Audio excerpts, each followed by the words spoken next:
great team win for our first CAA conference game. Just very excited, to take care of business here at home. So it was a great team win. Person sitting to your right had 11 points and 11 rebounds. Just what kind of performance have we seen from Anjie so far in just 3 games so far this season? Well, it's just her getting her timing back, and you see physically what she offers, and she has a really good knack about finding gaps. And one thing about her that is really good is she's an extremely good passer too. So you're just beginning to see her beginning to get comfortable and just playing through stretches when she might struggle a little bit, but she just that maturity and that grit and that fight is what you'll start to see. I mean, she hasn't even really scratched the surface yet. So just very proud. I knew she was going to be able to help us. I knew when we got her in this mix and we had depth, which helped tonight. I think our depth really helped tonight. Keeping people fresh, and she just did a great job. And so we're not surprised. Anjie, what's it like for you to get your first double-double in your first home game as a member of the Pride?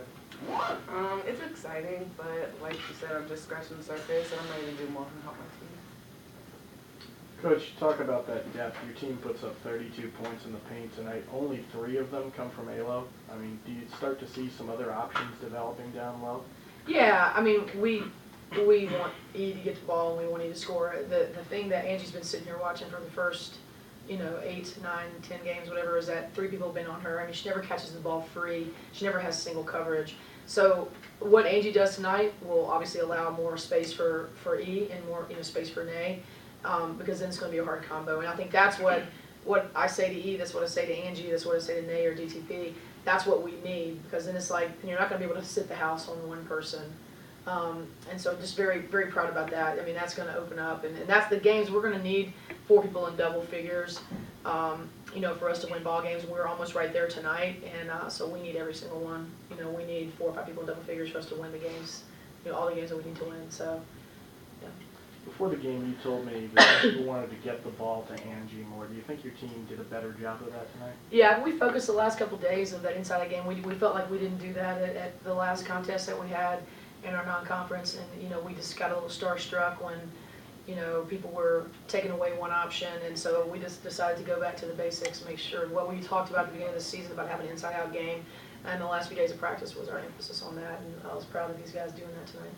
Anjie, to get those increased looks, does that kind of help for you in terms of your comfort level with this team? Yeah, it's definitely helping me to get more comfortable. I definitely think my team has definitely helped me get more comfortable playing in games and being in game situations, so I'm learning as I go. Jakelle, 19 for you, a career high. Just how does it feel? It feels really good. I feel it was a big turnaround for me. I've been working on a lot throughout the season, gaining my confidence back, trying to be consistent, and I felt like confidence is a new season, so it was the best time for me to step up. What were you seeing out there on the court? What was it defensively? What was the Cougars doing for you to be able to exploit them so much? I feel like they weren't really paying attention to everybody on the court. They were leaving a lot of us open, and I found the gaps a lot to where I could catch the ball and just go. I used my confidence in attacking to just go. I had an advantage with the big girl, and I just kept going. I was on go all day. Coach, now it's going to be 4 games in a week for your team the first time this season. How are you going to adjust the slower non-conference schedule to now so many games in 1 week? Well, I told them when they all went, we have a game Tuesday. I mean, we're so focused on one game at a time. So I was proud of that, lack of knowledge base to me, in my opinion, because we can't be looking ahead at different people on the let us do what we need to do as a staff. So I was proud of that statement, but they would much rather be doing this than practicing. I think that was well stated in the locker room. So, but what the serious point that I was going to make was that everybody in the league has it. Northeastern's, I think, is playing Drexel. They're heading back up to play us, and then Charleston's heading down to play Drexel, I think, or they've got. So everyone has a situation. JV played Towson. I think Delaware played Elon, and then so at least everyone is in the same boat. So everybody's gonna have the same legs, and I think our advantage is that we had a lot more depth.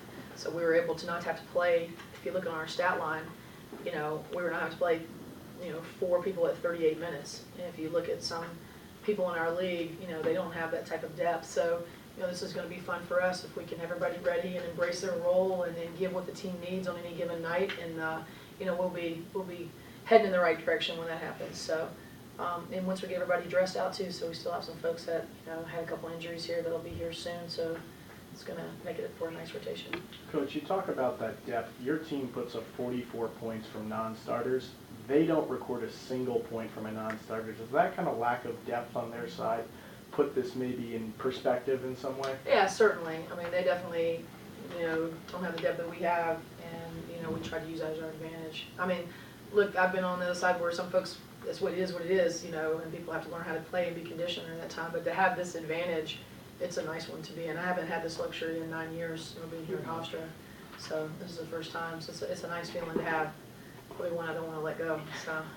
And the fact that we're, you know, these two guys are my juniors, possibly, maybe not, over here, probably not my junior, hopefully, could be a sophomore, and it comes to eligibility, and, you know, we have a lot of sophomores and freshmen out there, so it's a good position to be in. Yeah, looking at the depth and realizing you don't have any seniors, you're not losing anybody to graduation Yeah. next year. I mean, I'm assuming that gets you pretty excited as a It coach. does. I mean, even in when we were having some filming here after our last game, I was telling them my feeling every time I hear, you know, names being called out, and when they say sophomore or freshman, you know, I mean, you know, it really excites me, and we're living in the present. That's what I like. It excites me because I don't care what the twist of that was. I don't care what age you are, is that you're living in the present and you are taking care of business in the present. You're not, you know, Jakelle's a junior, so she doesn't need you to wait. You know, we're living in the present and trying to take care of business right now, and not worrying about the things that, you know, age or anything that's relevant in that respect. So it's fun. It's one of many. So we can kind of, you know, we weren't too high coming in this game. We certainly weren't too low. It was almost to the point where I was checking their pulse a little bit. So we were just a little bit like this, and that's just the way that we need to be right now. You know, severe, humble confidence. If I can't say that enough, I don't know what to say. So, you know, so hopefully everybody suited up, you know, come Tuesday and be ready to roll. So. Anything else?